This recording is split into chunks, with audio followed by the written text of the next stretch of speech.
My name is Mike Niels. I'm part of the SDI team here at Southern Irrigation. And just want to welcome you to Lawrence's farm here for our third annual field day. Thank you, Lawrence, for hosting us once more. Darren as well, his son is, I saw him. Darren's a little girl there. So last night I was tossing and turning as I'm trying to fall asleep, feeling a little bit overwhelmed, as this is the first field day that I'm hosting. Normally, if you've been here before, you know that Case is up here. But Case has taken some time for some health reasons, and so I got thrust into the role a little bit, feeling nervous, feeling apprehensive last night. As I'm sitting there at around midnight, the thought came to my head, you know, the mission of Southern Irrigation is to invest in exceptional people who care about the company and are focused on the success of our customers. And I was just thinking about the people that we're investing in, like, I woke up, went downstairs, and I saw a note from my wife wishing me to have a good day. Like, that's really cool. And then I was thinking, Susan, Jewel, working hard to get this all up and going, taking that part off of my shoulders, and they've done an awesome job. Mark keeps popping his head into my office saying, what can I do to help? Where can I pitch in? People from headquarters in Chilliwack calling me weekly, making sure things are okay. Monday afternoon, I got a call from Jeff, our CEO, just touching base with me. I was thinking, you know, with all these people who are investing in me, what it does is it now frees me up to worry about the success of our customers, because our vision at Southern Irrigation is to serve our customers better than any other business in Canada. That's the vision. So when we come to Lawrence and partner with him on his SDI project, we're seen more as a partnership rather than a sale that we do and then we walk away and have the keys to Lawrence, and Lawrence, you can figure it out, and hopefully it works out good for you, but it's more of a partnership that we enter into because we care about the success of our customers. We're in this together, we're in this every step of the way. Yesterday I came by with Doug from Netafim, and we were just chatting with Lawrence and reminiscing, you know, some of the ups and the downs that we in Lawrence experienced. During the install, there were some things that went a little bit sideways, but we worked together, we figured it out. We were there through the growing process. We like hosting these type of field days so that people can understand SDI a little bit more. But we're there with Lawrence, meeting him the first year. I know that there was a lot of early morning meetings in the field, chatting all about what was going on with his field, his soil moisture, what can we add. The agronomist was out helping with that. Tim Wolf has been a great help in this as well as we reach out to our customers for their success. We know that Tim Wolf has our back when we have questions, and I know the other day Susan, our agronomist, reached out to him about some chickpeas. He didn't have any answers, but he was able to reach out to Israel and get answers for us. And Tim, we appreciate you for that. We hurt together and we rejoice together. Last year with your mustard, and you had the hail come through a week or two before harvest. That was a painful phone call that we took.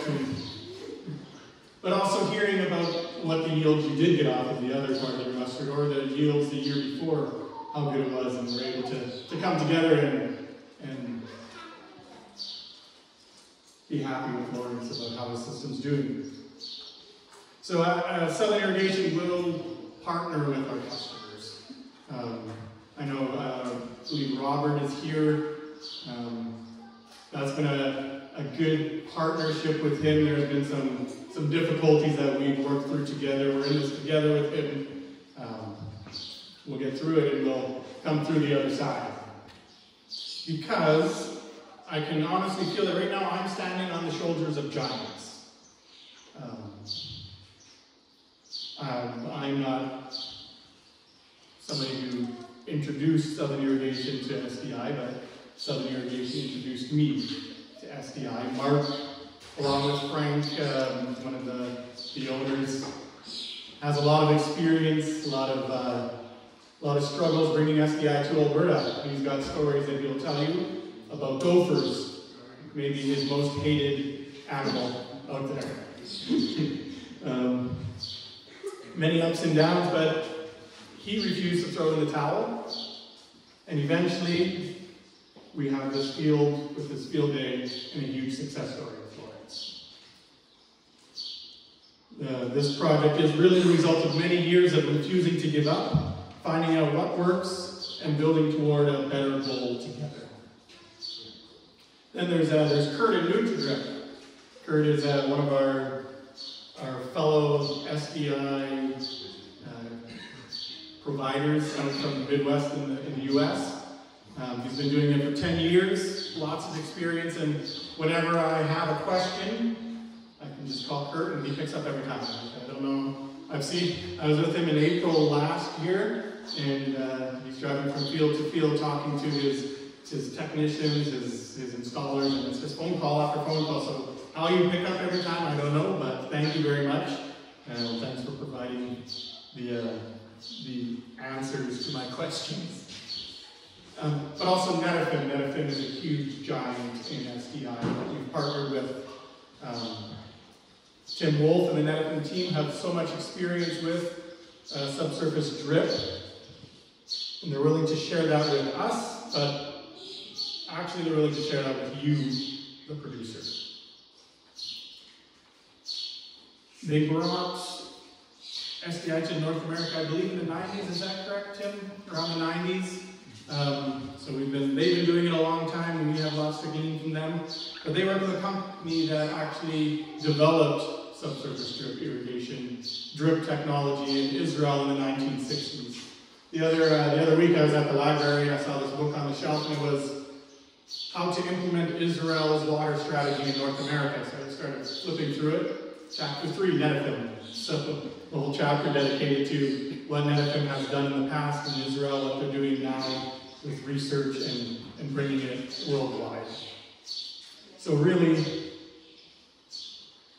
when we're up here talking SDI with our producers, with our farmers, with you, there's a lot behind us.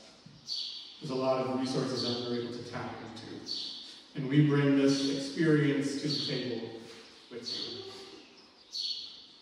So at the end of the day, our vision is to serve our customers better than any other business in Canada. There's a few introductions that I'd like to make. First and foremost, we have Lawrence over here. Lawrence is the co-owner of Bulk Land and Cattle. He and his wife Sherry live just around the corner from here. He bought the system in 2020, and first growing season is 2021, one of the hottest, driest seasons on record. Initially it was 625 acres. We've added some more land to the system. If you were here with us last year, you saw us installing it. He runs the system with Darren. Darren, if you want to give a wave. Darren and his wife Kelsey live on this farm here with their children. And Darren and Lawrence and Susan work together on running this SDI Field and chatting. Tim Wolf. Tim Wolf is raise your hand. He'll be presenting. He has extensive background in crop management and SDI agronomy. For the past 9 years, he's been working with Netafim, focused on SDI in row crops. Before that, Tim spent 6 years managing a pivot in SDI dealership in Nebraska, Wyoming, and Colorado. And prior to that, 20 years in the seed business. So Tim has a vast knowledge of agriculture, irrigation, and SDI. Then Kurt Grimm. Kurt is here, I mentioned. He's here from Hiawatha, Kansas. He's going to be on our question and answer panel later on. Kurt is CEO and sales manager of NutriDrip Irrigation. which serves basically all of the Midwest from Oklahoma to North Dakota. Is that correct? Pretty close. It's a vast swath of land. Kurt grew up around a family hydroponic farm and was intrigued with the amount of control a hydroponic system offered. In 2012, a drought hit Kansas, and Kurt and his brothers, trying to farm an odd-shaped field that a typical pivot couldn't cover, explored their options. Their experience in the landscape and nursery business had familiarized them with drip irrigation, so they gave it a shot. Drip irrigation reminded Kurt of the hydroponic system he had grown tomatoes on as a kid. Both systems offered total control to the grower, not just in the amount of water a person could apply, but also what could be added to that water for the health of the plant. And so, like I said, he'll be joining our question and answer later on. We have Davey Rock. Davey, raise your hand, he's in the back there. Davey works for Moliere. David's background is fourth-generation farmer-rancher that urban sprawl engulfed in Colorado while he farmed conventional crops, but mostly catering high-value forage crops to the Colorado horse hay market. He also bought and grew 10 acres of organic greenhouse tomato in high-tech greenhouses for the Front Range of Colorado, where he was the head grower and was introduced to nanobubbles and used them in his growing before coming to work with Moliere. Davey is sales manager, landscape design and services, and in-house plant cultivation, which later transitioned into organic vegetable production of 11 acres. In his free time, Davey coaches wrestling for his kids. That sounds like a lot of fun.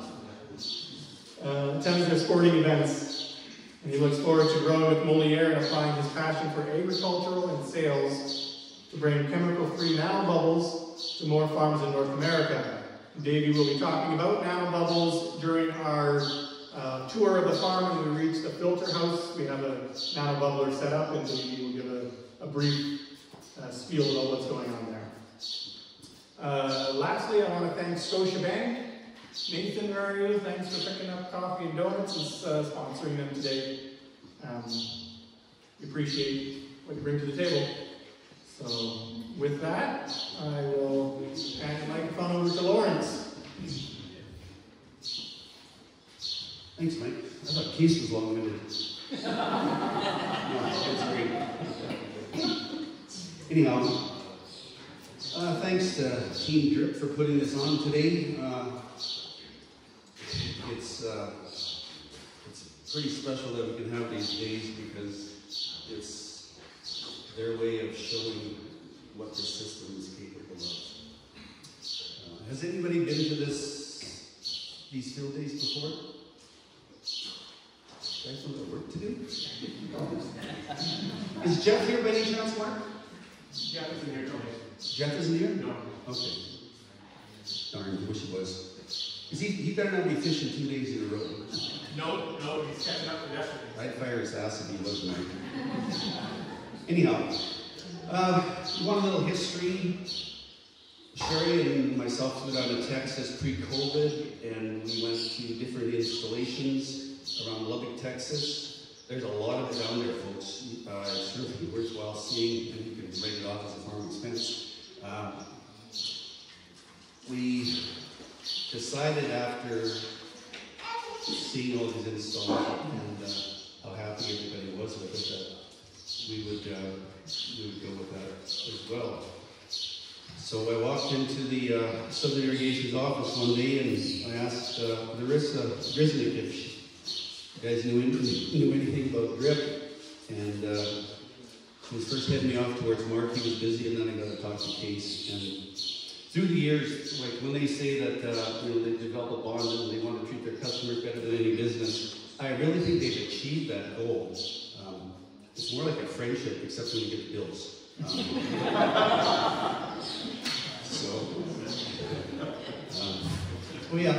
I did. Case isn't here, so we can talk about him. When Mark interviewed Case, and Mark, is Case not like the 16th employee that was hired? Yeah. By you? 16th? Yeah. So anyhow, Mark is interviewing Case, and Mark says, you know, what we really need is one guy that can do the work of 6. And Case replied, I thought this was full-time. So Case works like a bugger, and he has put his heart and his soul into this company, into SDI, and we are the ones that reap the benefits. So you future drippers, you got nothing but good to look forward to with going ahead with these projects. We installed in 2020 into a field of badgers and coyotes and gophers that my dad was 87 years old when he passed, and he thought we were doing great. I wish you could see it now. Mark kept sending me emails and information about gophers. I've been dealing with gophers all my life, so anyhow, we took care of them. So I am proud to say that the first year we had, I believe, we first caught 7, we ended up with 8 infractions. This year was 2, possibly 3, right, Darren?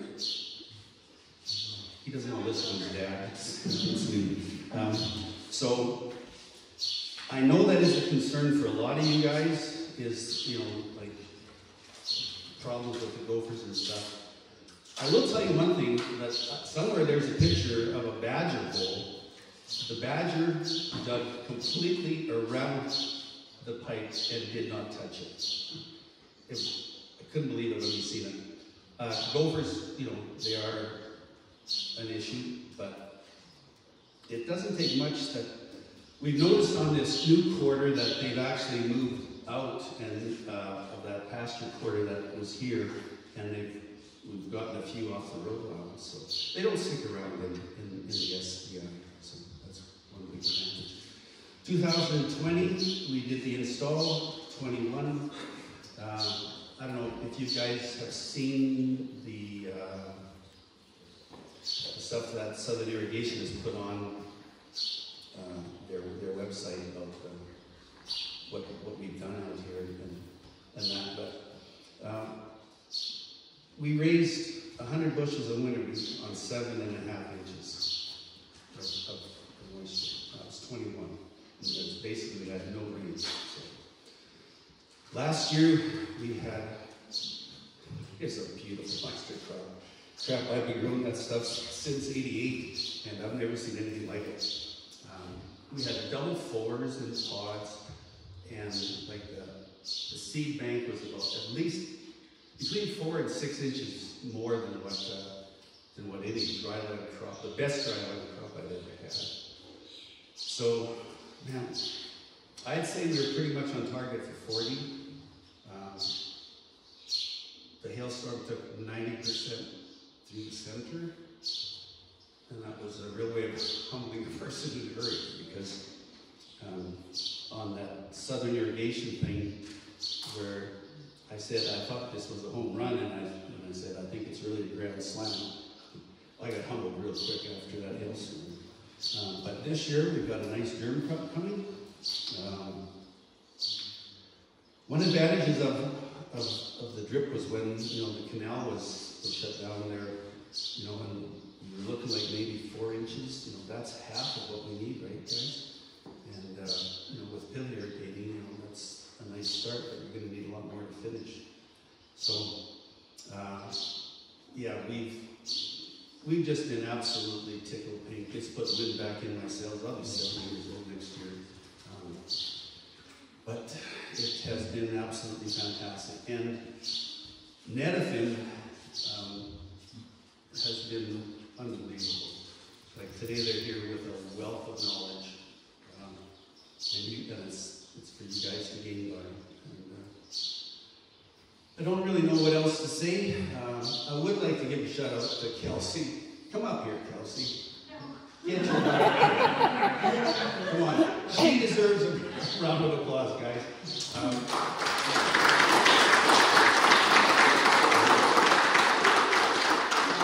If there's anybody that can get the most out of a ZD 331, a Kubota lawnmower, it's her. So, I wish I had a picture of her last night when she got off that thing. She was soaking wet in her shorts, and she was mud right up to wherever. So, anyhow. I'll turn the mic back over to Mike. The nanobubbles, you guys will see it. It's new. We're trying to put 4,300 gallons a minute through our pipe and having the nanobubbles keep up. So we haven't got it running yet. They're telling me I need a tank, and I'm still fighting them on that. I think if we can get the compressor just to stay at 90 pounds continuous, so that motor doesn't have to start and stop, then I think we're well on the way. The last thing I want to say is the field across the road, that was the install last year. It was pasture land. Part of the bottom was broken up because Darren wanted to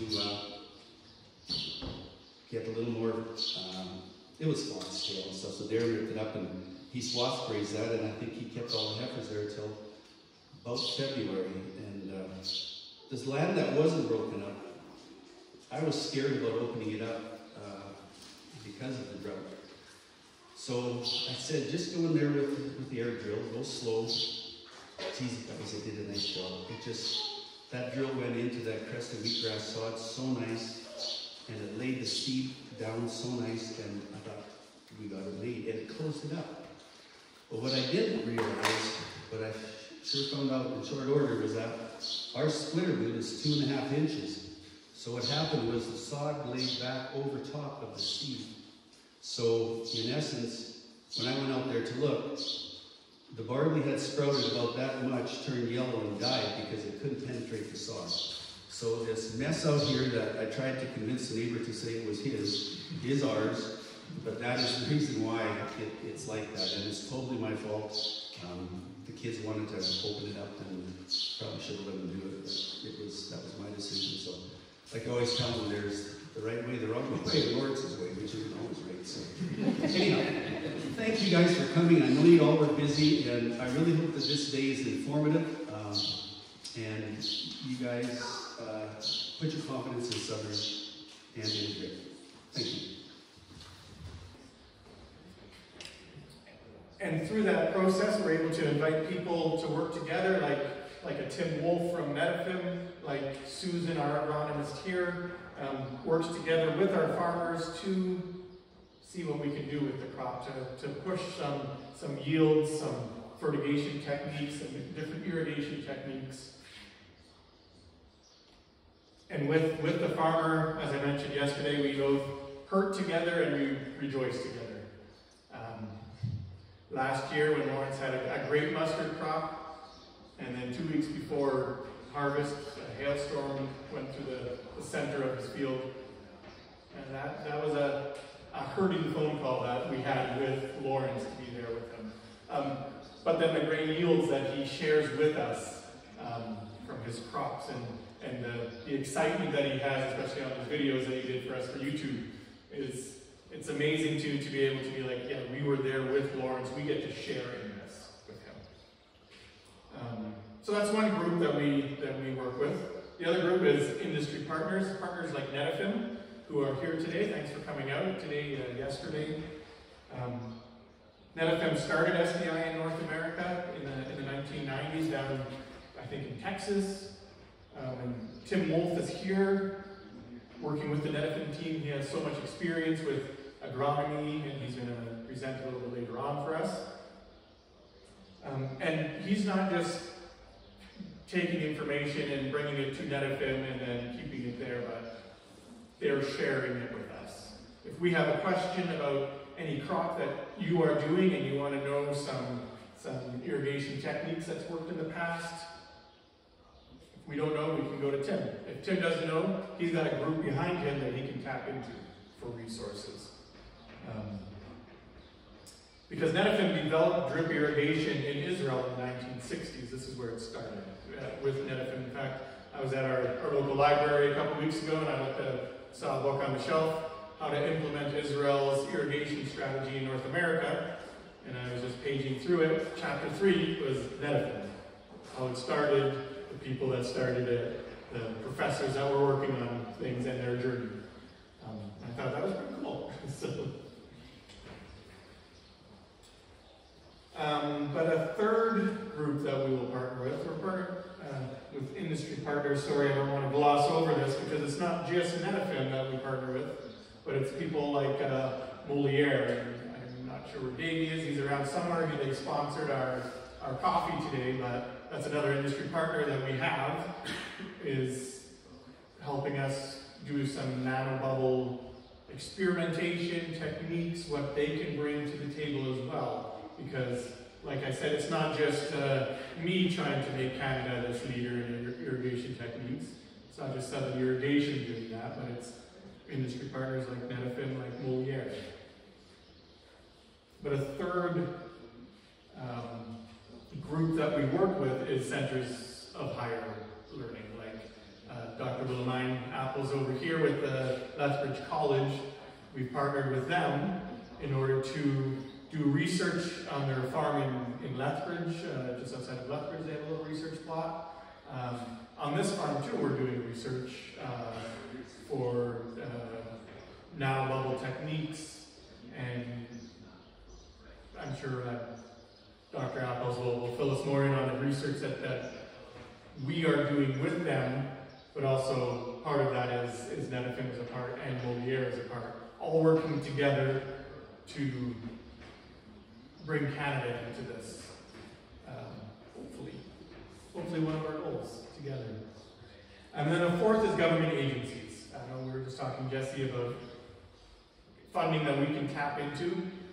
So we work alongside both local, provincial, and federal governments, agencies to bring this to our farmers as well. We're also working with the Ministry of Ag here in Alberta on a couple of huge projects with their expansion into special areas, with a project that we want to get going on by the Old Man irrigation, what's that thing called? Not the lake, but where the dam is, in that area. And then in Saskatchewan, we're also working with the Ministry of Ag to increase awareness of different techniques that we can use. And then there we have a research partner in the federal government as well, an Outlook that we'll be partnering with starting next year to do some research as well. So at the end of the day, our just cause is for Canada to become a leader in agricultural irrigation techniques that produce more with less resources. But we can't do this alone. We need each one of you alongside us. And SDI, perhaps, is one piece of the puzzle to bring this about. With that, I'd like to bring Lawrence up. Lawrence is hosting us again this year. Thank you very much, Lawrence, for being here, for allowing us to be here. We appreciate it. And I know you have some words for us, so you bet. If you thought I was long yesterday, what about today? It's all good, it's all good. Well, I'm going to tell you the same thing that Henry D. said to 6 wide, but I won't keep you long. So, this is the 6th time that I've been standing up here, and I'd just like to share a little bit of the history of the farm from its early beginnings. My dad was raised in a family of 6. He was born in 1928. He was the 5th boy, and his mother had issues because she wanted a girl so bad. She didn't want anything to do with him. So my dad was given to the church organist. So he didn't want him adopted. Like Grandpa Vanderbilt said, I don't want to adopt him out because we're still alive, but I won't interfere with the way you raise him. So Dad went from the Vanderbilts were not well-to-do but comfortable, to basically a guy that came from Holland, was living on. He had moved up to northern Alberta when it broke up there. He came back on the rail car to Nobleford, and there the preacher picked him up, and he had a dime in his pocket, and that was all that he had. So anyhow, he got the southeast quarter is actually a Richard Homestead. There were still a few buildings there when we started this project, but SDI took over. There's still the buggy trails. I think we have a video of Darren. There was 25 acres of virgin soil that had never been broke. crap would eat it up if there's no cows and stuff. So the buggy trails are still in there, and so Darren took them up with the air drill in 20 seeding winter wheat. So Sherry and I got married in '83. She's been an active partner in all of this. We had 3 boys. Kyle is the oldest. He's a chiropractor. Darren is taken over this place. He's married to Kelsey. And we have a younger son, Evan, who's doing pretty good up in Calgary. He's a veterinarian. And at the ripe old age of 33, he's a veterinarian. He's actually, he stayed overnight a few weeks ago, and he had 13 calls at 8 o'clock in the morning.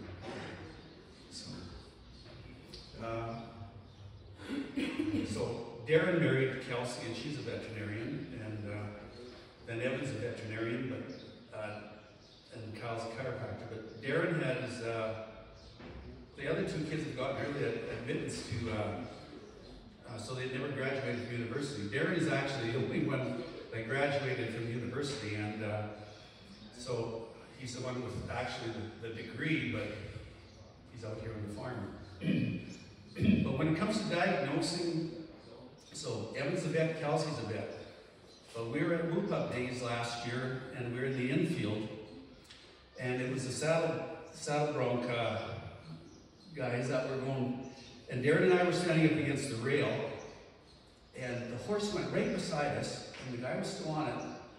But I don't know if you guys have ever heard a horse cough, but this horse coughed like crazy. And I said to Darren, I said, "Did you hear that horse cough?" And Darren looked straight ahead, and it's the quickest diagnosis I've ever heard in my life. He says, "Bronchitis." Couldn't believe it. So he's responsible for a lot of the work around here. Kelsey is too. Sherry and I live 2 miles west and a half, or 2 miles north and a half mile west. This is my dad's yard, and or was, and he passed in '16. He always wanted to see water on this section of land. He never got to, and I guess I don't get to see the pivots going around either on it. So justice is served. Not sure he would have been happy initially, because being of Dutch descent, the cheapest is always the best. But I certainly didn't pick that route. Not to defer any future drippers, by the way. But anyhow, you guys have seen the video of me, saying that originally I thought it was a home run, and it ended up being a grand slam, and I got my ass handed to me with that hailstorm. But it all worked out good. The yield was still the equivalent of dry land, and the price was 3 times higher for the commodities last year, so we ended up doing fantastic. John Maxwell was at our kitchen table, and he just wanted some background information as to what we would have been as a dryland farm versus what we had been now with the drip installation.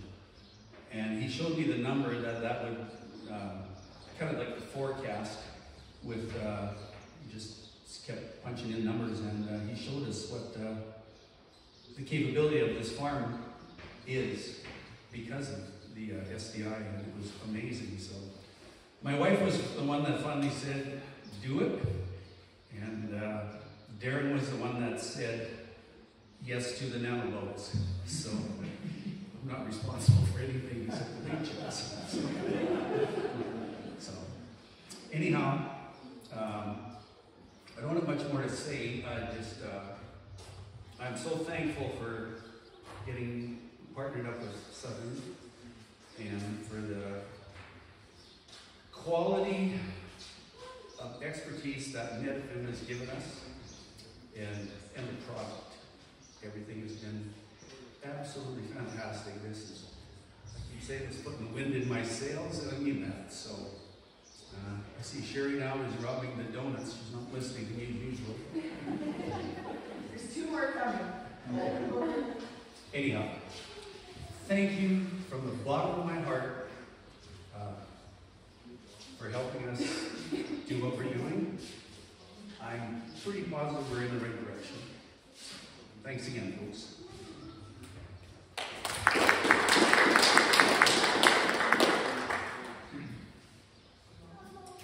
Thanks, Lawrence, for those heartwarming words. It's always a different perspective when we hear from you. Always something new that you shine for us, but it's always great. So thank you very much. With that, I am going to welcome Dr. Willemite Apples up. Dr. Apples is the Senior Research Chair of the Molar Irrigation Group at Lethbridge College. Trained as a hydrologist and soil physicist, she has been working in irrigated agriculture since 2016. The focus of the Molar Group is on improving water use efficiently in southern Alberta by using better irrigation technology, understanding the dynamics of water availability and needs in the landscape, and improving water management strategies. SDI has been a topic in our work for more than 5 years. Thank you, Mike. I just want to clarify that we're the Mueller group. Moyer, maybe one day, but I'll let you know what the price tag is on that one. That's okay. So I've been preparing slides today because I thought, people always complain that researchers bring those graphs and those numbers and things, and now I regret it because I think this crowd would appreciate it. But I am going to talk you through 5 years of SDI work. Based on 3 main things. So we have been doing SDI indoors, on commercial operations, and now outdoors in experimental settings. All of those 3 settings have had some specific questions and learnings that have, I think, proven or resulted in some insights for Southern Alberta farmers and hopefully for Saskatchewan as well, but they can do their own thing, of course. I brought some materials, they're on the table in the back, so if you want to read the background and see the graphs and the tables, then they are here. And let me know if you want them digitally as well, because we can provide that. So in 2018, I asked Case if we could do something together and maybe build a PNDI setup inside, because I thought, well, you guys know already everything about subsurface strips, so there's really no need to do more on that. So let's build big tents and hang some hoses from the ceiling and see if we can drag them along our rails. And we have these big hallways at college for automotive. I'm sure I could borrow one for a couple of days and we could do an experiment. And he was like, well, that sounds like a lot of work. Just start with the SDI piece, because we actually don't know that much yet, or we don't have the proof.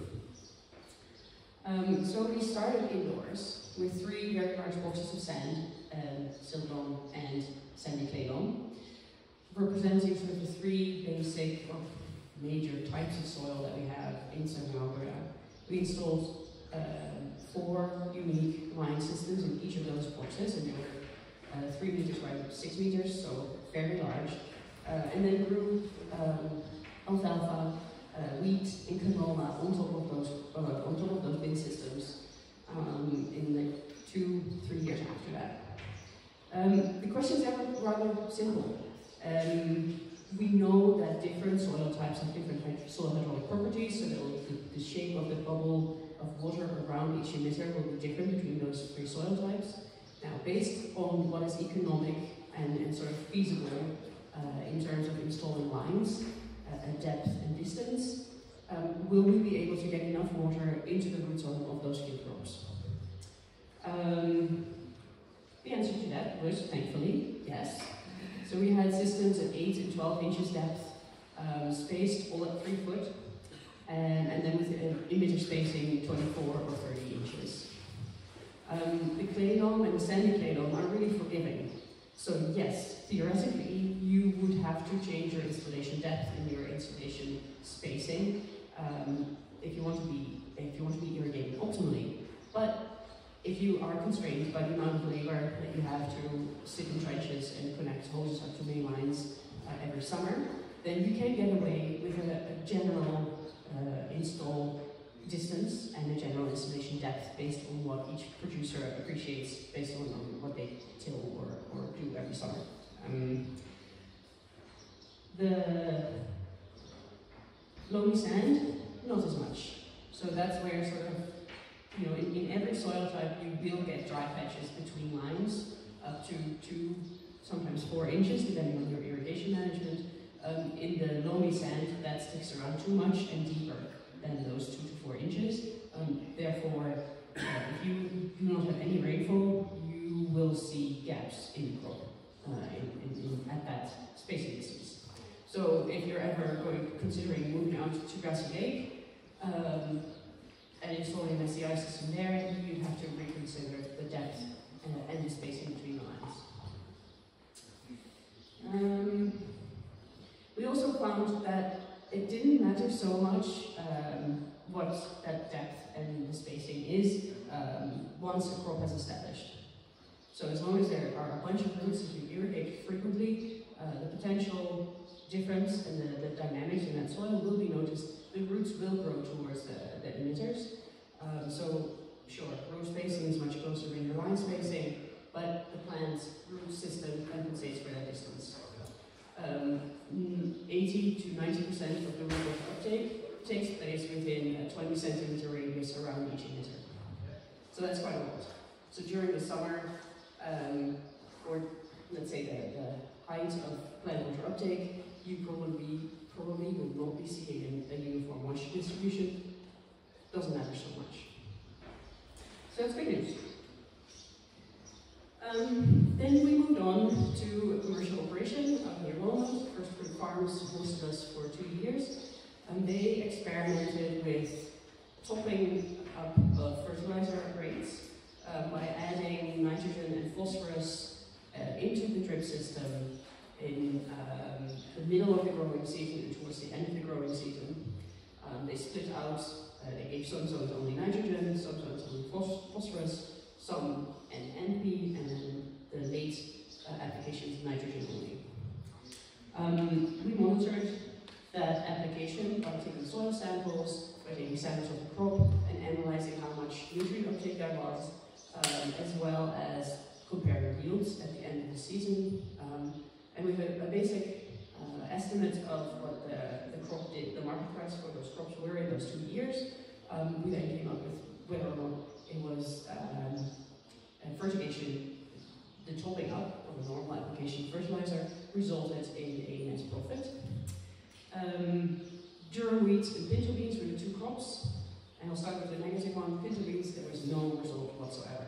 So adding fertigation later in the season, after you've already given the crop its normal amount of fertilizer, did not give a benefit. It's not very surprising. A bean crop doesn't need that much later on in the season, nitrogen in particular. It's not that sensitive to adding that. And also, there was a bit of disease pressure because we had a fairly wet June that year. So there were multiple factors that kind of interfered with any potential effect that that irrigation and fertigation system had, could have had in that setting. With the durum wheat, the year before, we did see a result. So with the exception of the late nitrogen, which didn't result in any significant increases in yield, adding nitrogen in the middle of the growing season, or adding nitrogen and phosphorus at the middle of the growing season, resulted in a yield boost, and that was enough to compensate for the increased costs of the fertigation and the liquid fertilizer. The later they put in the fertilizer, the later they applied the fertigation system, the more remaining nutrients there were in the soil profile. So that is a bit of a concern, or at least something that you want to keep in mind. You're actually building up your soil nutrient levels, but deeper in the profile. So not per se in the topsoil. If you ever want to tap into those nutrients again, you have to make sure that the water contents at depth are also a bit more favorable to nutrient uptake by plants. Then again, you don't want to put in too much because then you'll just flush them out and they're lost forever.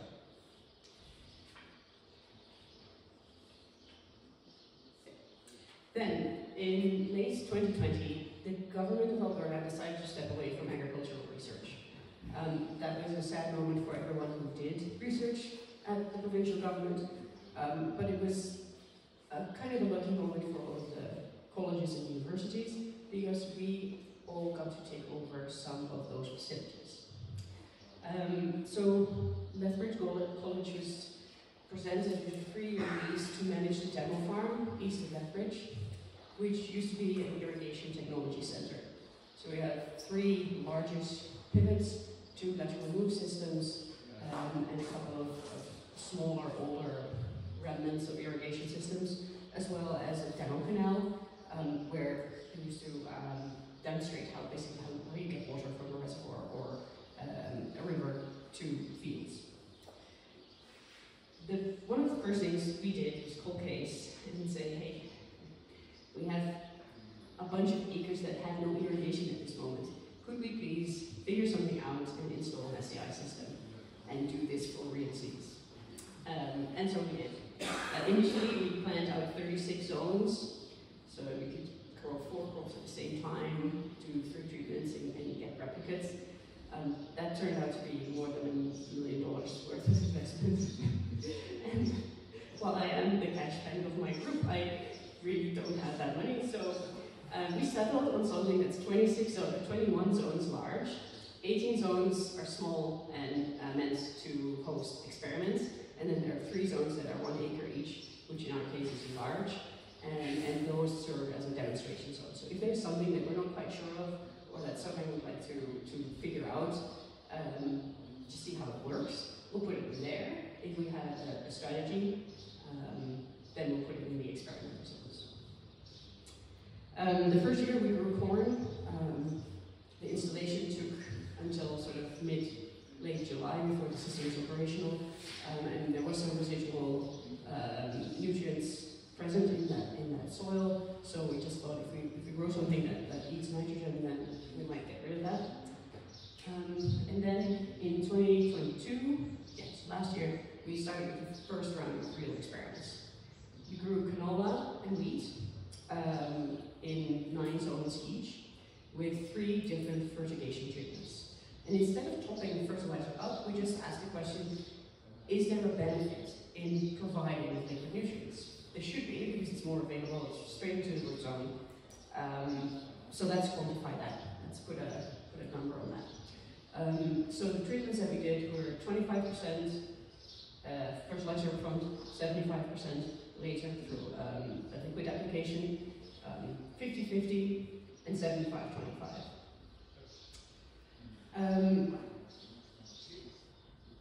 For wheat, we saw a response. So 75% liquid fertilizer with 25% solid fertilizer up front at the beginning of the season had a better result than 50-50 or 75% up front and 25% in liquids. But the overall yield was kind of low. So I'm a little bit hesitant to draw sharp conclusions out of that, because if we had a healthier crop, the results may have been different. Canola, we didn't see a difference at all. There may have been one in yield quality, but we didn't check for the oil quality that came out of it. This year we're repeating this experiment, and the crops looking much better. We're seeing the pre-fertigation differences were visible, so hopefully after fertigation we see a flip and see that boost by adding fertilizer in its liquid form. And that should be, we may repeat this study for another year, but after that we'll switch to 2 different crops and play a little bit more with the fertigation. So the way that we did fertigation this time was just simply put it all in around the same time in as little irrigation events as possible. So the 25%, we're able to put that in one event of about 7 hours. The 75%, we split that up because that would be an irrigation event of about 20 hours. That was a little bit much. So we split that up in 2 times. Just the logistics of it made that go, but there's a bit of there's a week at maximum between fertigation round 1 and fertigation round 2. Next year we'll probably play with that, because putting it in earlier or into very separate doses based on the growth stage will probably give us a different result. And that's, I think, the main thing with a lot of these experiments. the timing of it is really, really important. So last year, our staff irrigated as they would a pivot, which meant that they were a bit slow in the beginning, and then tried to capture or catch up after the rain stopped in June. And this year we just irrigated hard right away. We were at 200 millimeters, yeah, so about 8 inches by July 6th, which is crazy because that's more than half of our allocation. But it was matching ET right as we went along, and we're slowing down now because there is a bit of a reservoir. We're messing around with the fertigation, and the crop is not looking bad because of that. So I'm slightly optimistic. So the knowledge gaps that we still have are interestingly mostly also subrelated in the water use efficiency. Yes, we know that you use less water if you pump water and drip water into the root zone and instead of irrigating the overhead. But we haven't actually tested yet, side by side, what difference you get in your yield per drop if you irrigate the same amount of water on the same crop but with the 2 different systems. That's in the works. There's a new sensor on the market that basically, it's a sort of small weather station that measures evapotranspiration of any vegetated surface. These systems used to exist, but they were extremely large and extremely expensive, and the company that makes them now has a version of it that's only 10% of the original price. So they're finally making it commercially possible. We have one of those other systems, but then you can still can't compare anything because you only have one. We will probably buy 10 now and just measure the hell out of it. So that will allow us to do direct comparison between what I grow on a pivot here and what I grow on SDI right there. The second bit is that we don't know very well is what are the other options to inject things with water. The nanobubbles are an example. Some other products are being brought onto the market that also claim to have beneficial effects on, well, we know that they have effects on the water quality of the water that goes into your crop. The claim is that they have impacts on soil quality, yield, product quality, etc. But those claims have not all been verified yet, so it would be really interesting to figure that out on the field side scale and watch more of that. Greenhouse gas emissions, we'll probably look into that as well. We have some greenhouse gas expertise in our own group. We've got some links with Agriculture and Agri-Food Canada, who are all very interested in making that comparison between overhead irrigation, subsurface irrigation, and dryland to see what the emission factors are for the different crops and different ways of irrigating. Take 5 minutes. That's why I always hesitate.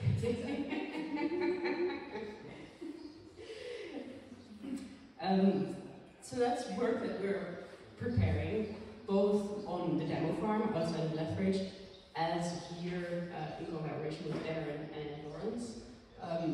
Our own setup is a bit small for nanobubblers, or at least at the moment, and it would also, there's only so many treatments we can do at any given time.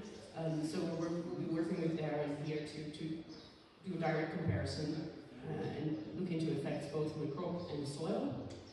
So that'll be quite great, actually. Yeah, well, for the demo farm, I am taking crop suggestions. If there's anything that you'd like to see grown on SDI, please let me know, and I'll try and convince our farm manager that sure, we can do that. We do have some silage, or timothy and alfalfa on SDI as well. First cut was promising, but yeah, for the timothy we still have to figure something out in terms of fertigation to make the second cut just as good. Again, we're taking requests for that one. The third demonstration zone has a seeding depth trial this year. So we have 2 different planters/seeders on the farm. We checked 0.5 inch, 1 inch, 1.5 inch with one, and then 0.75 and 1.25 with the other. Deeper is better, basically, especially if you start irrigating soon after seeding. Have no visual differences between the 1 and the 1.5-inch soy canola, but we definitely did for 0.5, and also high differences now that we're going into flowering. So that's pretty exciting. It all makes sense, right? Intuitively, this is what should happen. It's really nice as a researcher to be able to put some numbers on it and an error bar and a p-value if you really must. That was the spiel that I had. I have some materials in the back. If anyone has any questions, I'd be happy to take them now or when we look at materials. Yeah. Thanks.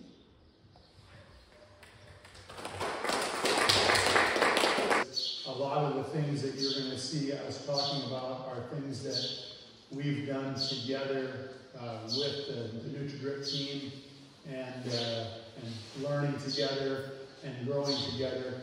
There's a lot of experience with, and Mike alluded to this, within the Netafim organization. If there's something that I'm not completely sure about, I don't want to misrepresent something, so there's a great network of backgrounds of experts that we can draw from. So I guess I want to start with just saying that my comments are generic, hopefully in a sense, and if you were here last year, you'll recognize some of the comments, and I've updated some of the things with some of the new things that we're ready to share with you. We're always doing stuff that we think is 3 or 5 years out for what would be farmer standard. Some of those things work out, some of those things don't work out. We'll tweak them and make them better. So I want to share with you guys all of that stuff. Sometimes I get to going too fast. If it doesn't make sense, stop me and back me up so that you get what you came here for. And really, what I'd much rather do is just stand up here and answer questions, but I'll introduce a bunch of stuff to you, and maybe during the Q&A of the group of folks, we can answer questions. I'm not afraid to answer questions along the way. If something doesn't quite make sense or fit together, don't be afraid to say, hey, back up and take another run at that. So, again, appreciate being here, and I'm excited to be a part of this. So, I like to start with this slide because it's a mindset. And the mindset is subsurface drip, SDI, gives us a level of control that no other delivery system has. We can deliver right into the root system. So really what we're trying to do is eliminate the obstacles to the genetic potential of the crop. And in this example, I'm talking about corn, and that number's probably not right. It says 800 bushels per acre. When I first started using this slide, I had 600 there. And then somebody blew through 600, so I moved to 800. It's probably closer to 1,000. But the point is, we have a tremendous potential. And we need to control the things that we can control to capture genetic potential. And that's really, drip does a better job of that than any other crop. Subsurface drip is a fantastic management tool and a delivery system. So that's really what my comments are. I wanted to kind of set your mind, and a lot of my comments will be, how do I get the most from the genetic potential? So the first thing I'm going to talk about is irrigation and soils, because first of all, first and foremost, we're an irrigation company, started in the 1960s in Israel. Irrigation, but if you're only doing irrigation, you're missing half the boat with fertigation, and I'll talk about that second. But I want to talk about some soil stuff and some terms that hopefully will help us make sense with some of the management tools that we're using and some of the things I'm going to introduce you to. So, what is a root seed of a plant?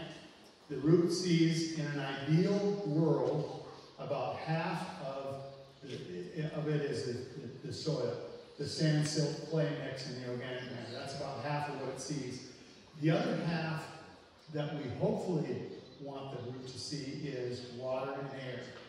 If I'm saturated, if I have too much water, which I know wasn't your problem, this spring, but if I have too much water, I'm saturated, don't have enough oxygen, enough air for the soil, that I'm out of balance. So in an ideal world, I want about half of the other half, or 25% air, 25% water. And one of the things that drip irrigation does, and it works exactly like the name, it drips, it introduces the water really slowly, so it gives a chance for the water to move and air to be a part of that delivery into the roots. So one of the genetic yield potential benefits of drip that it has is it introduces water really slowly. And so our goal is to replace consumption, and we'll talk more about that later, but there's a real advantage to maintaining this balance of air, water, and soil. And that's a great place to start, again, to think about. So just a couple terms. Saturation is when I exceed the water holding ability of the soil, and so I'm leaching water off the top or running it off. If I have topography, I'm running it off. So the soil is saturated, no air, all water. So I've got 50% water, 50% soil, there's no air in this.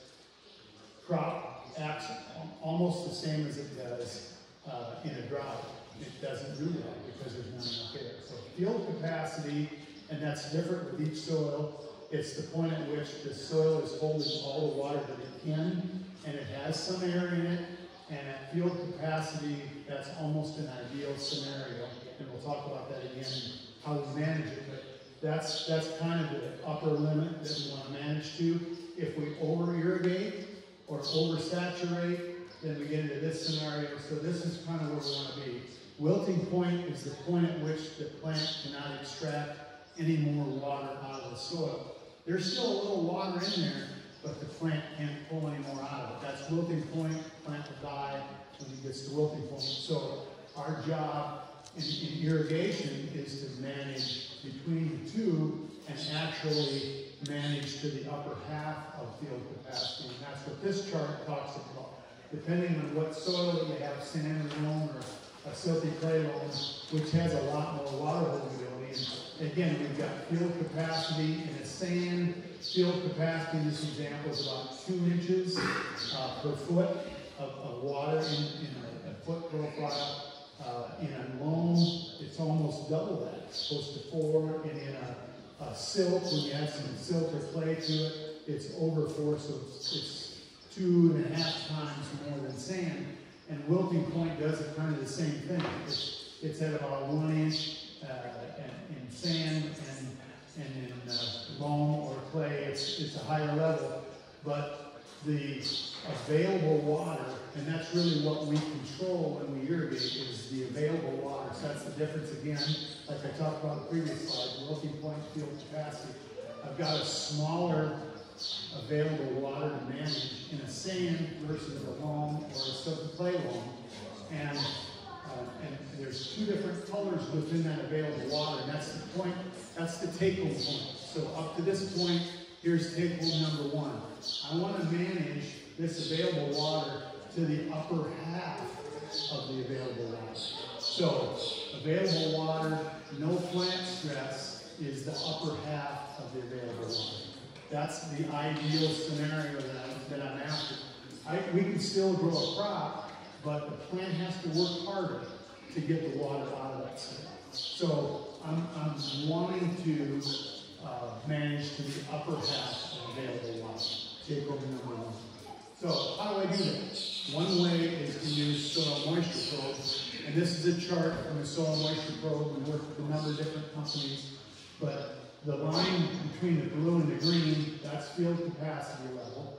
And what we're looking at is a summary graph of all the sensors on a soil moisture probe. There's 5, 6, 8 sensors depending on the brand.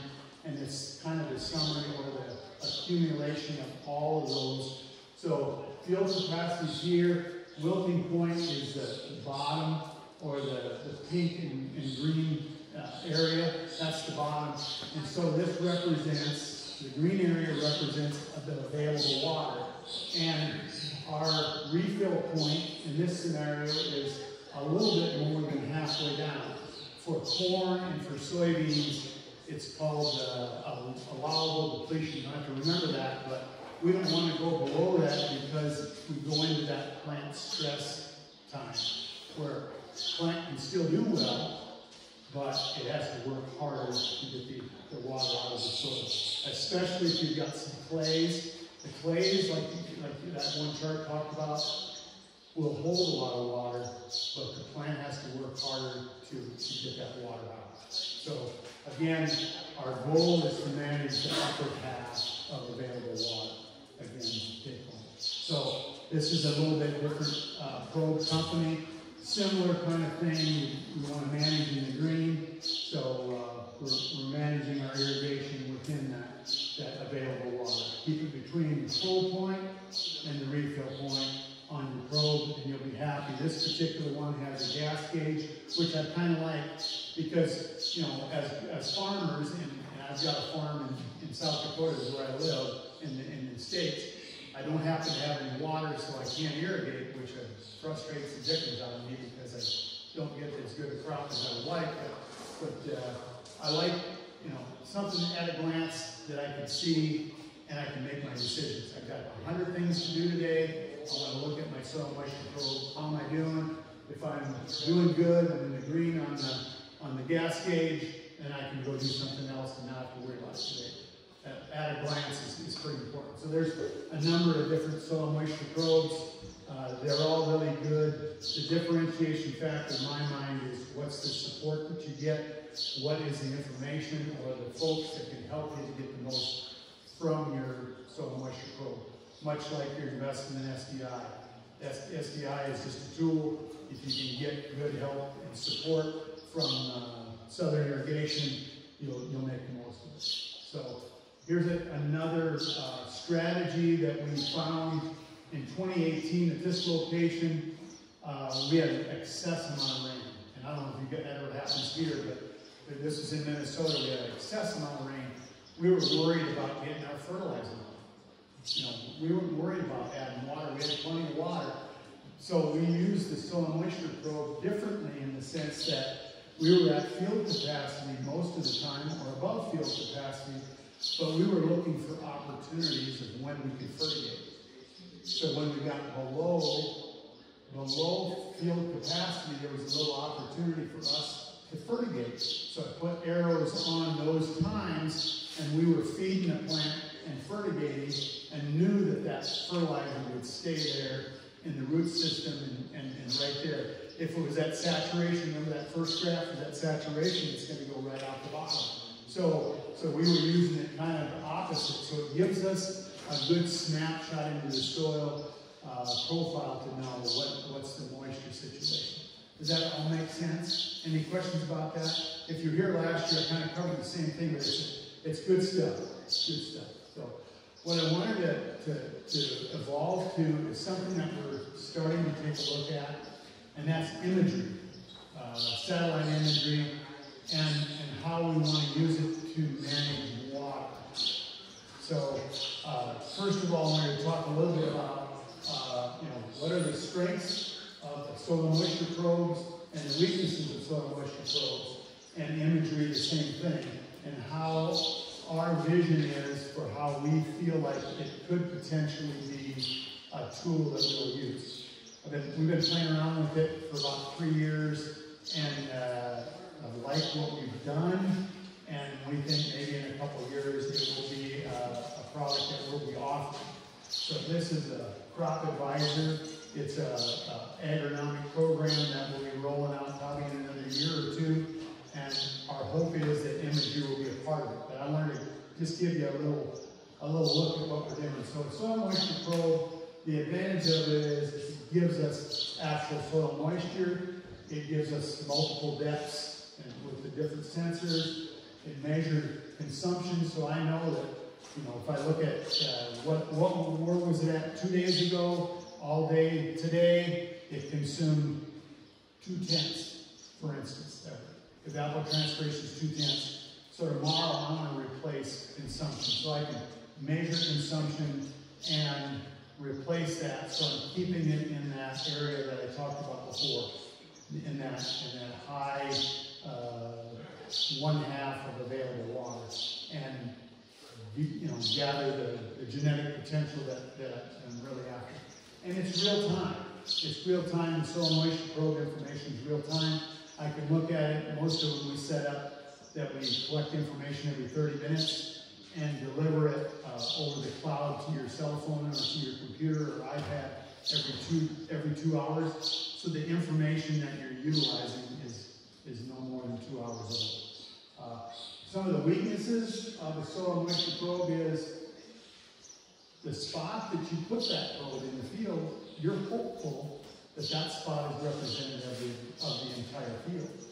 Sometimes it is, sometimes it isn't. If you got a lot of different soil types, if you got a lot of topography, it'd be nice to be able to put a dozen of them out there in the field, but that gets to be cost prohibitive. So that is one of the weaknesses of it. The installation window, from a dealer standpoint, that's a challenging business. The dealers are trying to do 100 other things, just like farmers are, and to get it installed at the right time sometimes is difficult, especially if you have a lot of them out there.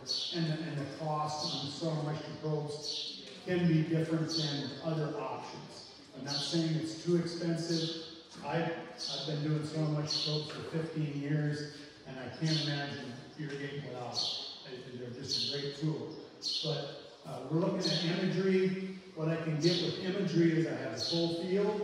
I can get a daily image with certain providers, high definition. We can measure and quantify change. I'm going to tell you a little bit more about that. It's easy to install because all I have to do is turn my computer and my phone on, and the image is right there. Less dollars, per acre. It can be less even in a soil moisture probe.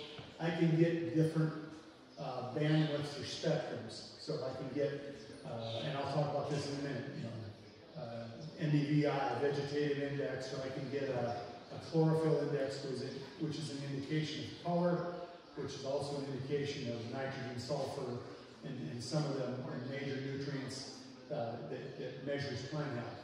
And some of the weaknesses that we're trying to solve before we roll it out is the quantification of the difference.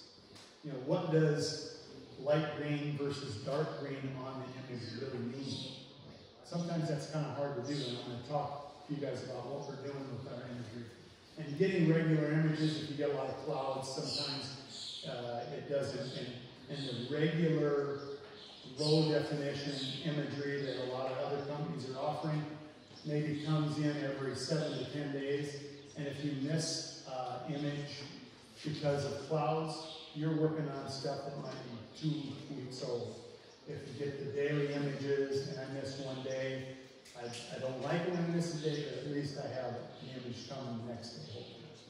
So a couple more things about the imagery, like I talked about. We got NDVI, which is an MSAVI is a modified.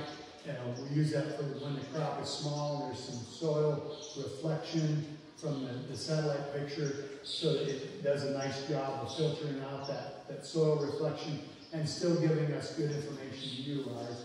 The chlorophyll index, I talked about that. And then there's a red edge imagery that's kind of a combination of the two. It's something relatively new that we really like. But I'm going to focus a lot of my comments on NDVI today. So the frequency, the high definition is a pretty small pixel, 1 to 3 meter pixel. It comes in every 1 to 2 days.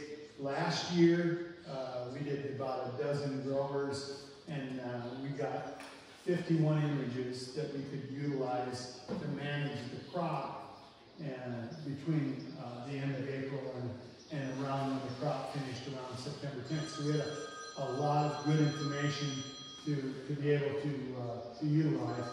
The default is set on 5% cloud cover. We can play with that a little bit on the particular platform that we have. You can move that up and down, but the set default is 5%. And you can increase that. I played around with it a little bit after we got done, and if I increase the cloud cover to 75%, this was last year's stuff, I only gained 4 more images. So I didn't lose a whole lot from the cloud cover, was my point. There's standard definition imagery, which is a much bigger pixel, doesn't come in as often. I was only able to get 14 usable images from standard definition last year, so that's where I like to be, is the imagery. So this is kind of the platform. You put different fields. This is actually the Grimm family's pivot right next to the drip field is right here. And the different imageries that come in. There's a relative scale. This is NDVI. 1.0 on NDVI is perfect. And this particular pivot, they do a really good job of managing it. You know, the low end, the red, you know, you look at that and you think, oh my gosh, red is terrible, and the dark green is awesome. But the difference in the relative difference here is only about 14 points. So there is a difference, but there's not a huge difference. And I'll show you some that are a lot bigger difference. And then we can look at NDVI, that's the platform. So again, a couple of other things that we've changed with the imagery that I really like is I can pick out a point and I can assign that point as a permanent point that I'll go back to every single image. And I can look at, you know, is there a color difference? But the other analytical thing that it does, I'm a numbers guy and I want to know what is the number change. So what this chart for NDVI for this particular field started in, again, early May, and the vegetative index, you can see where the rapid growth is, and then as it matured, it stayed relatively flat. So I can hover over any of those points at any point in time and know where the green area is the green line. The orange one is the orange line, and there was not a lot of difference, like I said, in the relative scale, but it gives me a quantifiable difference. I don't have to try and figure out what's the difference between light green and dark green, or light green and yellow. It gives me a number so I can see, am I gaining? And really what we're trying to do with this, and where I'm going to go next with a couple of slides, is how a grower used this last year in Missouri. He had his pump go down, so he was using about half the amount of water that he needed. So he was like, you know, I can't get the pump guys to come and fix. They had to back order some parts, couldn't get them. So he was using this tool to decide, where do I irrigate, which zone do I irrigate. And I guess I can go right to that field. Which zone do I irrigate? And so in July, it looked pretty good because he was kind of keeping up, and the water demand wasn't really high. So, you know, on the 4th of July, which is right in the middle here, the NDVI looked pretty nice. It was tailing up nice. But in the areas, like for here, we put the soil moisture probe there, the blue pin, and the orange pin was where the soil moisture probe was. So that was a reference that we knew. That was an actual number that we knew, and we could compare what does that look like compared to the rest of the field. So I could manage the whole field.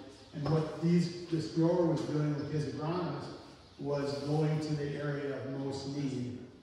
So in the area that was declining the fastest, they would move the water to that area. So that, you know, and I'm not saying that's going to happen all the time, but for his situation, we can do that. So in a sense, we can utilize the imagery to look at the entire field and to decide where do I want to water, where's my greatest need, or is there a problem going on?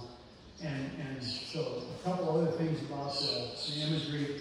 The circled areas is a computer-generated spot in the field that says this is significantly different than the last image, or it's significantly different than the entire field. So pay attention to this area. Maybe it's better than the average, maybe it's poorer than the average, but it gives us some management ability to be able to say, hey, I need to pay attention to what's going on. And again, I can compare the different areas, and you're not seeing a lot of difference in the green, but as we get through the season, we get to see by August, there still wasn't a lot of difference, but the area that the computer was telling us is changing is here, and by July, which is about right here, to August, we started to see the NDVI start to decline. The dark line is the average of the field. The dotted line is the area that we are outlining, and then the orange again is something that dropped way down around, right after this area, and the blue area starting to decline as well. So we can understand what else is going on other than the location where the soil moisture flow is. So by the 19th of August, when they were really suffering, you can kind of see what's going on, and the decline was certainly there, and also the plants themselves weren't staying as nice and green, the chlorophyll wasn't as nice. So I see this as a nice tool to be able to manage the entire field versus just the spot where the soil moisture probe is. We're going to be tweaking it a little bit more this year, playing with it a little bit more this year. We're even looking at some other providers that may be able to give us some thermal images, which will help us to do a better job of irrigating as well. So, questions about any of the imagery? You can probably tell I'm really bought into it. Been able to be a part of the development of it, and the quantification. These graphs really meant a lot to me because, I can look at the different colors, but I can stare at them for an hour and still not be able to see everything, where I can drop a pin in a certain area and say what's going on in that area, and it will quantify what's happening with the vegetative index. Question? So the whole concept of the imagery is that it works with some fixed references from soil probes, and then it ties into what's happening across the field? That's how I see the vision of what we're doing. And we very well may, once we get enough experience with the imagery, we very well may be able to replace the soil moisture probe totally. I guess that's the hope, that we can get to that point, but I'm not willing to say that we can go there today. We need to prove that and get to that point. But I really think it has that ability, especially if we can get thermal images. That'll give us the temperature of the crop and how the temperature of the crop is doing relative to where it was yesterday or a week ago or something like that. And the thermal images are not yet available, or? They're just starting to become available this year. We're playing around with the provider with thermal. We were able to get thermal images with airplane images or drone images, but that's just not scalable. It's really hard to scale, and so that's the challenge in the business of that. So if we can get that from satellite, I think it's got there's an opportunity for us to do this, in my opinion. So, great question. Any others? Yeah, go ahead. Your imagery, of course, shows if a plant's under stress. Moisture stress is what we're looking at, but it could be disease or something else. Yes. Have you found that certain bands are better to pinpoint whether it's because of moisture? That's a great question. Yes, the chlorophyll is color, so it might be nutrients, but we still have to ground truth that, and that's something we have to learn yet. I mean, we still don't know everything, and there will be additional imagery and different spectrums coming that we'll be able to do insects or something else. At this stage in the game, we have to strap our boots on and go out and ground truth it, but I think that's coming.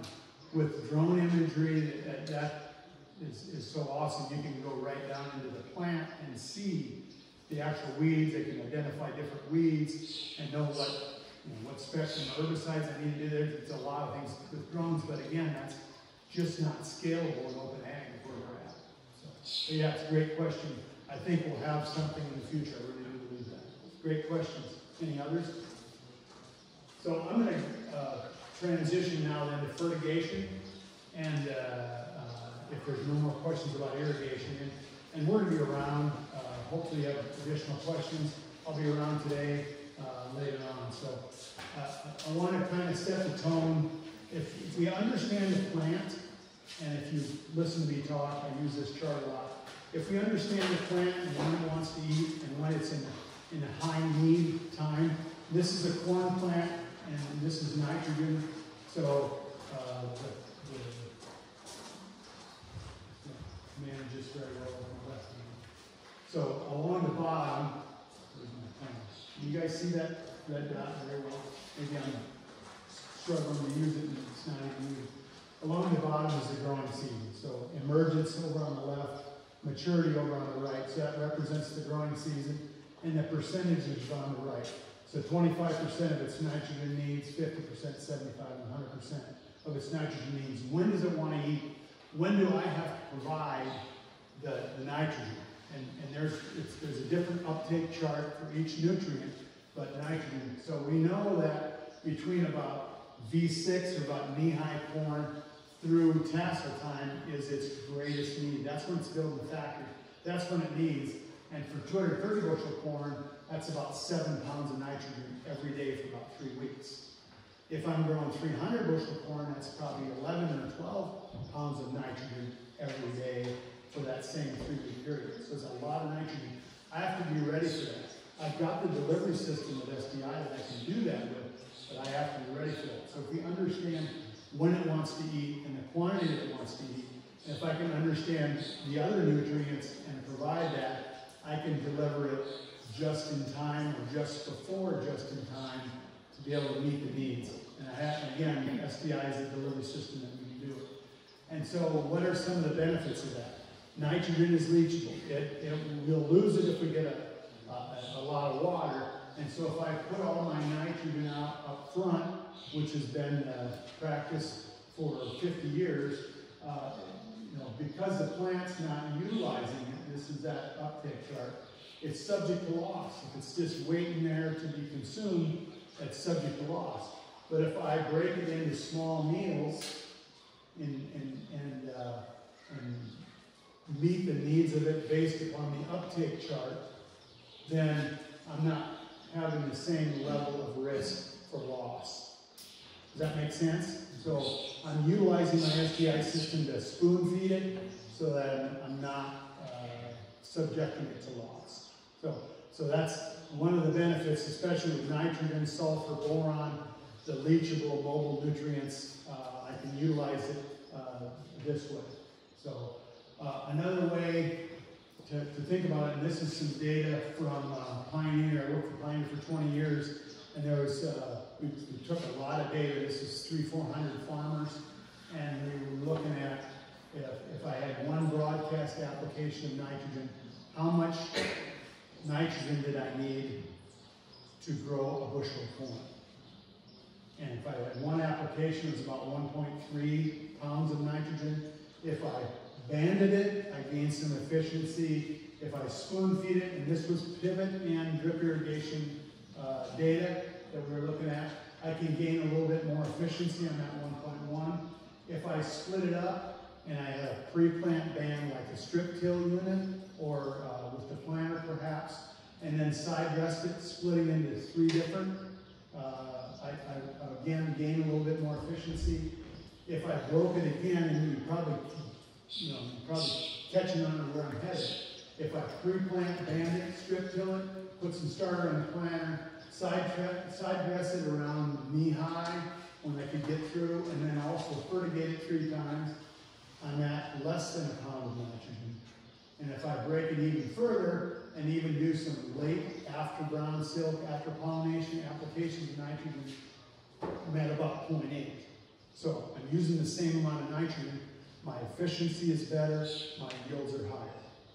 So I'm being more efficient. So again, a drip system can be the delivery system to capture that efficiency, especially with nitrogen, but there are advantages with other things. So this is some work done by University of Illinois. They've had a drip system for, it's been 10, 12 years now. And this was they have a section of their drip system they call Quest for 500 bushel. So they've got different hybrids and different strategies. The standard practice is the farmer standard for this part of Illinois. It's in central Illinois, but the soils aren't perfect, but it's pretty good growing environment. So standard in this particular year with different hybrids 177 to 220 on just a regular operation. But under their drip irrigation system, when they were managing the water, managing fertility, doing a more fungicide application, and doing almost everything that they could think of to capture more genetic potential, there was a significant advantage with every single hybrid. All the way from 114 bushel more, all the way to almost 160 with an average of 136. So, you know, a very high percentage, you know, or, you know, almost doubling 130 bushel. And I'm not suggesting that you put the drip system in, you're going to get that level automatic. It's not automatic. That comes with management. That comes with, you know, understanding what the plant needs and delivering what the plant needs at the right time. But it kind of gives us an opportunity to see what is the potential of a drip system and, you know, with management, what a person can accomplish. So this is another test that's phosphorus. This is Kansas State. It's a 3-year study, 2015 through 2017. And what we were doing with phosphorus was we were applying it in season through the drip system versus putting it all up front. And so the control was applying the entire quantity of phosphorus up front.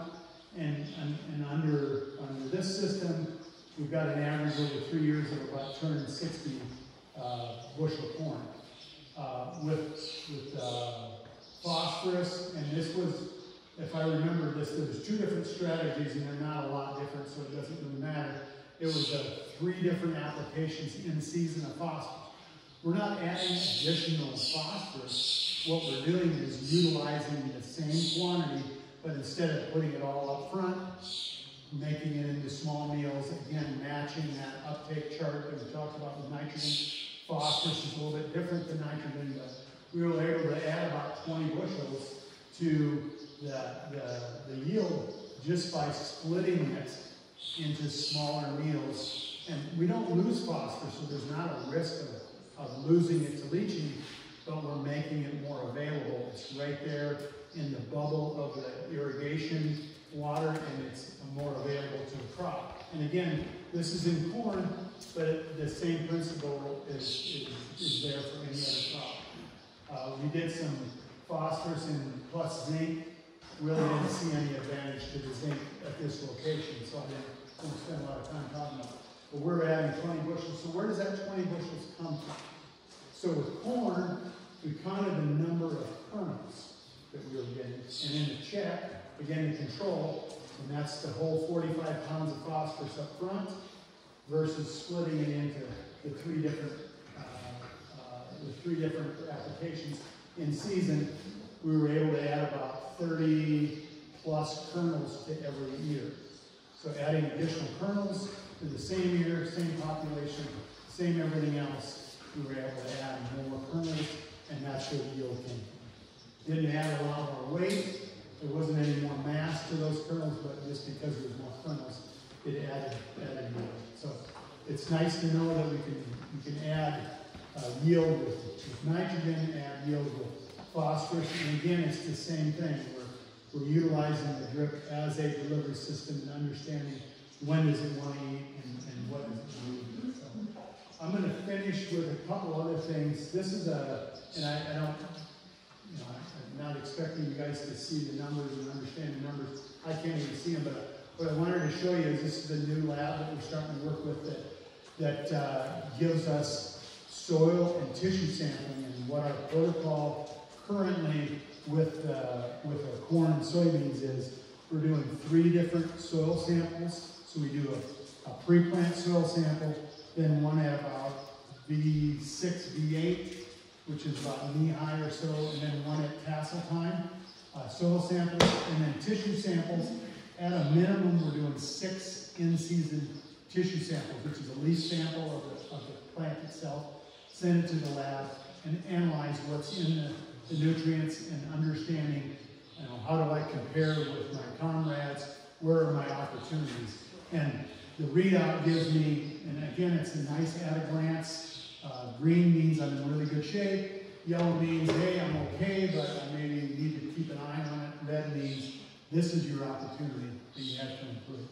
So it gives us kind of an at a glance. And if you're doing this weekly or every week, 2 weeks during the season, it can give us an idea of how can I manage my crop to capture as much possible genetic potential as I can. And that's what we're using. And again, the words that speak for itself. We're using tissue sampling and in-season soil sampling to capture and measure and manage what we have in the plant, what we have available to the plant is our goal. And the delivery system that we're moving the nutrients into is SDI. And this is a couple other parts of the report. We have a gas gauge on there that gives me at a glance. I'm a busy guy. How am I doing on nitrogen? I'm pretty good. I'm in the yellow. Phosphorus, I'm doing great. I'm in the green. Potassium, calcium look really good. So at a glance, I can kind of see how I'm doing. So if I spend any time looking at the previous report, I'm probably going to be looking at my nitrogen because that's in the yellow. So it gives me an ability to kind of know, how am I doing and where do I need to spend my time managing. This bottom bar graph is a balance graph. So I might have all green, but if it's out of balance, and this is something that we're learning the last couple, 3 years, if I'm out of balance with my nutrients, and I'm not going to capture as much genetic potential. So this is called a DRIS analysis, and there's key nutrients, nitrogen to potassium. I want to be at about a 1-to-1. In this particular grower, I'm a little bit heavier on nitrogen than I am potassium. And nitrogen to sulfur, I want to be a little bit, I'm very heavy on the nitrogen. So this tells me that I have an opportunity that maybe I need to pick up my game with the sulfur. And again, this at a glance, I can see where my opportunities are. The phosphorus to zinc looks okay. I'm a little heavy on zinc. Phosphorus to sulfur, I'm pretty close to the center. And again, optimum is in this green area right in the middle. If I could have all those lined up perfectly in the middle, I'm nirvana. I've never seen one that way, but we've seen some guys that do a pretty good job with most of them. But there's some opportunity with the potassium and manganese. Calcium we're finding is a great nutrient that we can push through and have an opportunity. In this situation, my calcium numbers are pretty low in this grower, so I've got more boron than calcium, more potassium, more magnesium than calcium, so I need to focus a little bit more on calcium. If you kind of get my drift, it's a nice at-a-glance report that I can understand what I need to do, what I need to put through my drip system. So I told you about this a little while ago. I can compare myself, and so this green line is the grower line, and the champions, the guys that are winning the yield contests, that are growing the 500 bushels, the 400 bushels. This is where their tissue samples are, and this is where I'm at. So it gives me an idea on this particular nutrient, which again is nitrogen. In V4 to V12 stage, those guys are doing a better job of managing nitrogen than I am. And so I can look at that and say there's an opportunity there. And then again, the late V stage is right before tassel. You probably can't see this, but this is emergence to tassel time is right here. Then it goes into reproductive stage. And so far he's doing good. And this is a comparison of him to other growers that we're working with. And he's doing a pretty good job as compared to the other growers. There's opportunity that he has to go against the 500 bushel club. But he's doing a pretty good job as compared to his other comrades that we have him kind of aligned with. So again, some nice reports. At a glance, I can see how I'm doing and see where the opportunities for improvement are. So some summaries then. We started with water and nutrients, kind of a measure then manage. We're kind of still on that phase. We work to define what tissue plant levels and soil levels do I need, not just soil levels at the beginning of the year, but soil levels in season. You know, if I'm seeing a deficiency on my tissue sample, for instance, in the plant, and then I look at my soil sample and there's plenty of it in the soil, there's something tying it up. I don't have to add more. I need to figure out what exactly is going on that's tying it up. So by doing both in combination gives me a nice opportunity to know what do I do next. We're looking into the chemical levels and the physical levels, what impacts availability, like I just said. If I've got low tissue sample levels and it's in the soil, what's going on? So because it's not available. And lastly, there's a lot of noise in the press, and a lot of folks focusing on biology and soil health, and that certainly is a huge opportunity for us, and we're measuring that. This particular lab, one of the reasons when we went to this particular lab is it will give us a soil health score, gives us carbon scores, you know, so we kind of have a feel for what's going on and where we're at. So we're working with them, and again, we're delivering it in these little bubbles into the root zone, and we have the ability to change every day or every week or however often we want to do this. How are we doing on time? Still good. Just still good. Okay, so I got a few more things I want to share. This is something very new as well for us. We're starting to, I shouldn't say starting, we've been doing it for a number of years, but been working on it, and it's becoming more and more commercially available.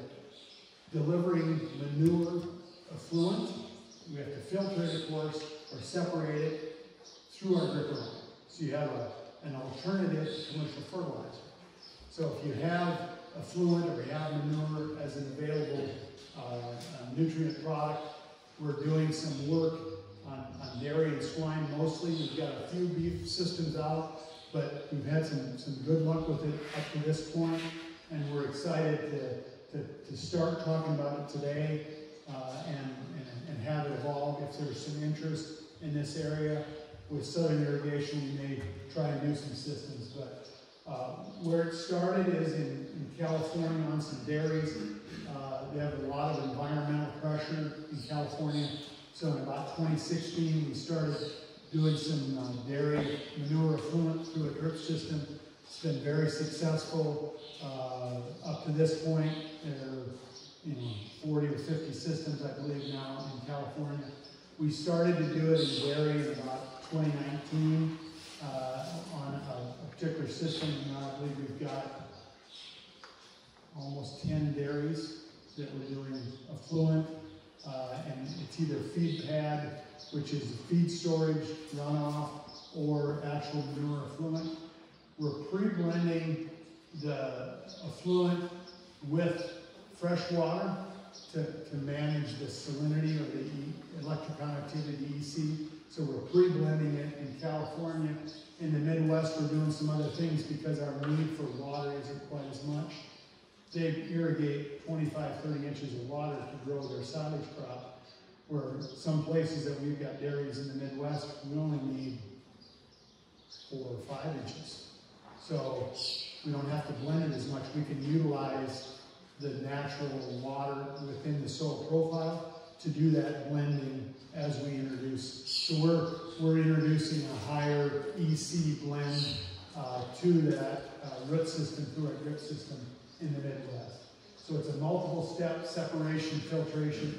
I'm not going to get into a lot of details. If you have interest, we can talk about it more. But we're applying it in season on a growing crop, so we can again utilize it like we do commercial fertilizer, understanding what the crop needs at whatever stage, and applying manure as a natural product that also feeds the microbes. The carbon and some of the things in manure will give me healthier soil and actually bring higher yields long term. It's not something that you use today. This year you're going to get super high yields. It's a slow process, but with manure there's a really nice advantage. We have been using it in a few beef feedlot applications, so if you're a beef feedlot guy or know somebody that might be interested in it, love to visit with them, Bob. So the swine, there's a couple different approaches that we use in swine. A lot of the barns are under barn storage, so the slats, pigs are going on slats, and the manure goes down in the pit below the barn, and then we're taking it out and filtering it. The filtering system and the separation process is similar to what we use in beef and dairy, but a little bit different. It's a monogastric animal. Its pig's digestive system is much like our own, so it's a little bit different manure. There's not as much fiber in it, so we have to go through a little bit different separation process than the dairy and beef. But we're working on this one, the lagoon where we push the hog manure out to the lagoon. We've got that figured out pretty well. The underbarn one, we hope to have the final solution. We've had some solutions, but they're just not scalable enough for us to be satisfied to bring it to the market. So the confinement on the pigs is the one that we're working on. So the beef and the swine and dairy lagoons, we're pulling from the top of the lagoon. We're again blending fresh water to dilute the salinity, especially in California in the low rainfall areas, and maintaining the nitrogen stays in the water proportion. It's like coffee almost, is what we're putting into the drip system. And the solids that we separate out, a lot of the solids, the fiber has a lot more phosphorus and potassium in it. So we can spread that on the same field if we want it, or we can move it to another field. Oftentimes, long-term manure application on a field, the plant is consuming all the nitrogen, and a lot of our manure management plans are based on nitrogen alone. We are over-applying, oftentimes, phosphorus. So we can move that to an area that, in another field that we may need phosphorus even more. Because it's a dry product, we can haul it further, and we can utilize it in other areas. We're applying it in season through the SDI. Again, we can spoon feed the crop. We widen the application window. One of our challenges is we have to apply it. If we're not using the drip system, we have to apply it after the crop comes off, after harvest in the fall, and before freeze-up. Sometimes that window is nice and wide, sometimes it's not very wide at all. And so we can take some pressure off that application window if we will utilize putting a portion of the manure through our drip system. Our goal for a lot of the dairies is about 30 to 40% of the manure is applied through the drip system. So we're not 100% yet, but we need a lot of SDI. And so far, the growers have said, I'll do 1 or 2 or 3 quarters of it to put manure in, but a lot of the big dairies that we're on are going to need 3,000 acres of SDI to take 100%. So we're using a portion of it, but it's certainly helping them to meet the application time and constraints in the fall. You can roll over into the spring, but oftentimes you're out there damaging the soil structure, creating compaction. It's just not a pretty sight in the spring. So that fall window gets kind of narrow some years. So we're able to help with that. There are some environmental advantages, and we're trying to measure the nitrous oxide. And I think Canada is probably further ahead than the U.S. on some of the greenhouse gas emissions. Like it or not, it's probably not friendly to us farmers, but at the same time, we know those regulations are coming. So if we're applying that manure subsurface, we're not losing a lot of the greenhouse gas. So there's going to be environmental advantages to it. Again, like it or not, I think we all understand that the environmental concerns are going to be a bigger part of the future.